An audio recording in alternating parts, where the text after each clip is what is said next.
Kandidatët për deputet të koalicionit Euroatlantik në qarkun e Lezhës zhvilluan një takim me qytetarët e Laçit, ku diskutuan mbi vizionin dhe prioritetet e këtij formacioni politik për të ardhmen e vendit.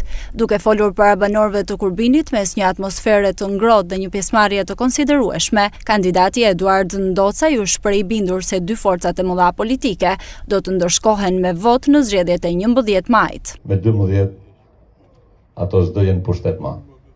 Ju garantoj se listat e mbyllura të dy forcave politike, miqtë e mi, është një në frikën që kanë këta. Frikën që kanë ndaj votës tuaj. Se po t'ishtin ministri i padrejtësisë, sepse mos mund ta quaj ministri i drejtësisë një ministër që ky vend vetëm drejtësisë ka pas në këto 12 vite, po t'ishte në listë hapur, do të kishte marrë vetëm votën e Pirin Dreut, në qarkun e Lezhës, Ulsi Manja.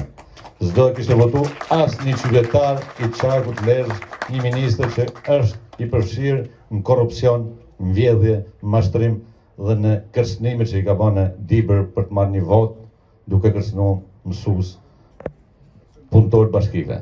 E njëjtë gjë është kjo Partia Demokratike. Në listë mbyllur janë mbyll mit e kësaj force politike, sepse burrat dalin në shesh.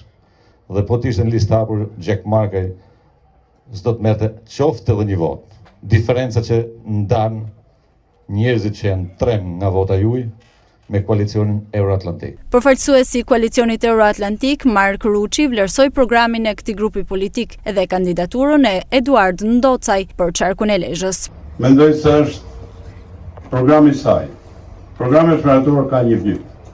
Dhe është i vetmi program i cili është miratuar në gjithë strukturët e partisë me asistencën e ekspertëve më të mirë të CDU-s. Gjatë këtij takimi, qytetarët e Kurbinit shprehën hapur dëshirën e tyre për ndryshim dhe mbështetjen ndaj koalicionit Euroatlantik, duke e konsideruar një alternativë që ofron shpresë dhe zhvillim për qarkun e Lezhës dhe të gjithë Shqipërinë.